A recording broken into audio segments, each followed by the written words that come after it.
If you permit, I would be glad to install this statue in my temple, Satyanji. If parting with my idol brings more devotees to the temple and helps the needy, so be it. Lord Krishna's idol was placed at the center that had a small dome, having architectural curves at the base, and was supported by 4 marble columns. Both me and the Queen are planning a visit to her parents' place to mark their wedding anniversary. I want to delegate my powers to you. Will you govern the affairs of the kingdom in our absence? I accept your proposal. I am honored by the trust you have reposed on me. Manoharji, I strongly believe that you are using the temple funds for your own benefit. You have got it all wrong. I am innocent. All right, you stay here while I take my men to your house for verifying my suspicions. Wait, Satyanji! Please wait.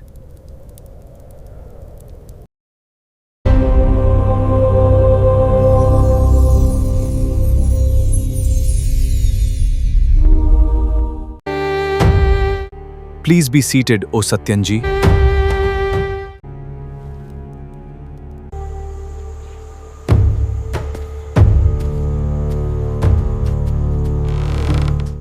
Why are you after me? What harm have I done to you? If you do not approve my idea of keeping your idol in my temple, you are free to take it back. Instead of making such unnerved statements, why don't you own up to your wrongdoing? Okay, I admit it. Our garment business has not yielded much profit this year after father's demise, which made me feel insecure about the future. My father had, no doubt, made big money, but he had not saved much, for he ended up spending it in some way or the other. Therefore, I thought of accumulating a part of the temple funds, which may come handy for my family sometime later. I took the men who assisted me in the management of the temple into confidence and together put the plan into motion. We understated the temple funds and pocketed the remaining money.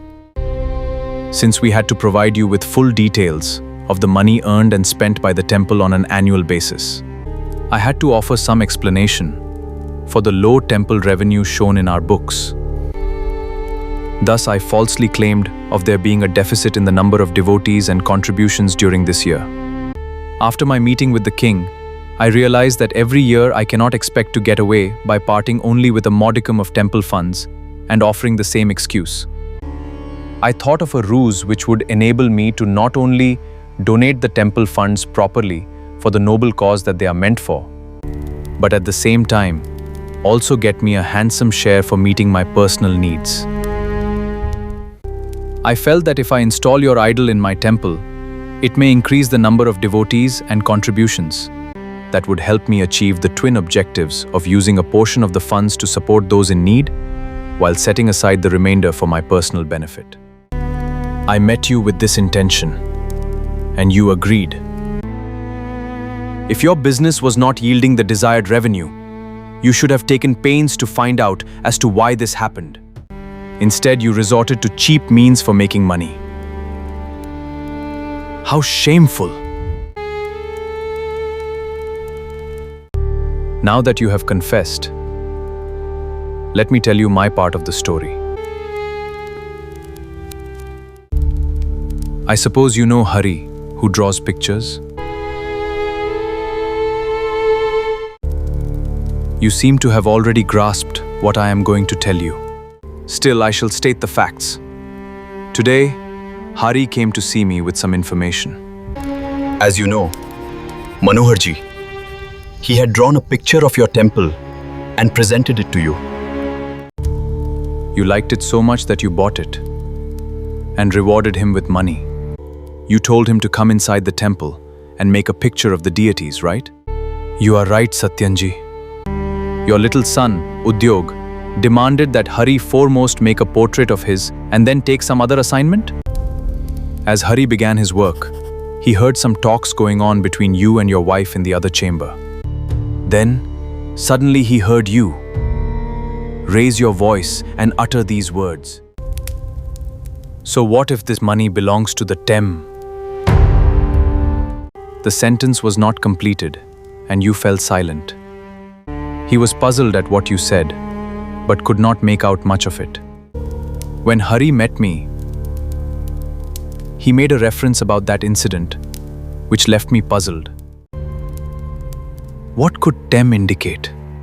After a little thought, I realized that it could well mean temple in a complete word, for you were the owner of a famous edifice. Thus, what you intended to say could be, so what if this money belongs to the temple? Since you said, this money, it sounded as if you were referring to money that was present before you at that time. In other words, this could be interpreted as if you had brought money which belonged to the temple to your home. Since your tone was harsh, it could be gauged that your wife did not like what you had done, and hence the squabble. If your wife was upset with you, then she was right. After all, why should you bring the temple funds to your house? It may be that you did this with some ulterior intentions your wife did not approve of. I began to doubt whether this move of yours can be linked to the less revenue your temple had generated this year. Wasn't it possible that you understated the temple income to siphon off the remaining amount for some selfish gain? As I thought from this perspective, I was convinced that this indeed was the case. You were accumulating temple money in your house, against the wish of your wife. I asked my guards to call you here, and you are well aware of the events that unfolded thereupon. This is why anger is so bad, Manoharji. In that argument which ensued between you and your wife, you lost your temper. And in that moment you forgot that if you shout, it could be so easily heard by the person sitting nearby. By the time you realized it, you had divulged a vital piece of information about your wrongdoing. Right from the time she learnt about my wrongdoing, she distanced away from me. That day I wanted to sort out things with her, which failed. Oh Satyanji, I am sorry for what I have done. Please do not allow this matter to spread, for that would malign my name. I am ready to offer you anything to keep this between you and me. You mean that you will offer me money to keep my mouth shut? Anything you ask for, Satyanji. You just name it. Although I will discuss this with the council, I will ensure that you stay behind bars for being guilty of embezzlement and your attempt to bribe me. Please, Satyanji, pardon me. My son is not feeling well. If you apprehend me now, he will get very disturbed, which could further hamper his health. Please allow me to stay with him, at least till the time he recovers. What has happened to him? Right from morning, he is unwell. The physician examined him. He identified the ailment to some stomach infection. He is having fever and not feeling like eating anything. Satyan decided to verify facts. He asked Manohar to accompany him in a chariot which then raced off to the latter's place of residence. Two mounted guards followed closely behind them. Soon the chariot arrived at Manohar's residence, where the two men dismounted and walked towards the house.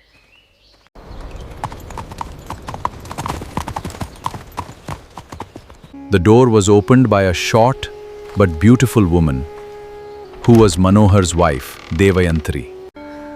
She smiled seeing Satyan, whom she held in high regard. Manohar led Satyan to his inner chambers, where Udyog lay on bed fast asleep, down with fever. Satyan was pained to see his condition and prayed to the Lord for his quick recovery. He was then led to the main hall. I shall discuss this matter with the council. In all probability, you will be allowed to be with your son till he recovers, Manoharji. For now, I am leaving my guards outside your house, who shall monitor each of your movements once you step out of the house. Satyan asked Manohar to return the temple money at the earliest. He then spoke with his bewildered wife. I am sorry, Deviji. Your husband will explain everything.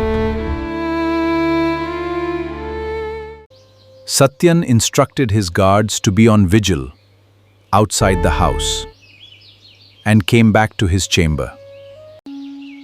The meeting with the Council of Ministers did not result in any concrete decision.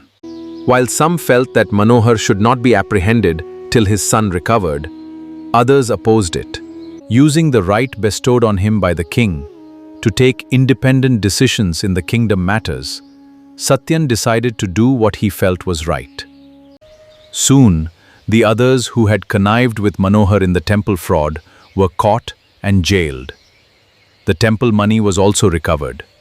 Meanwhile, the royal couple were having a great time in the kingdom of King Dharmaraja. Bharadwaj and Chitralekha found themselves sharing more private moments, adding an greater sense of playful mischief and charm to their relationship. With each passing day, my appreciation and respect for you only increases. So sweet of you, Arya. But what is the reason? You are a responsible queen, a loving wife, and a trustworthy friend for life. Oh, Arya, I can only say the same for you. But then there is a problem. What, Arya? The more you become dear to me, the more Satyan, my first love, also becomes dearer to me. Why is that so? After all this has happened because of him. But then, I take the lead here, Arya. Lead? First, your appreciation for me increases. Then, when you think of the reason behind our union, only then your love for Satyan increases. So I take the lead initially.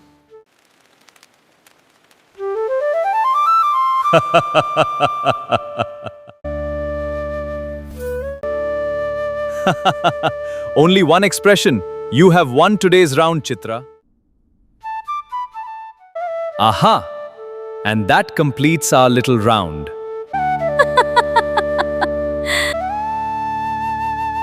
On a serious note, I hope that Satyan is not having any difficulty to discharge his duties. The Lord truly resides in his heart and would always guide him in the proper direction. Have no worries about Satyan, Arya.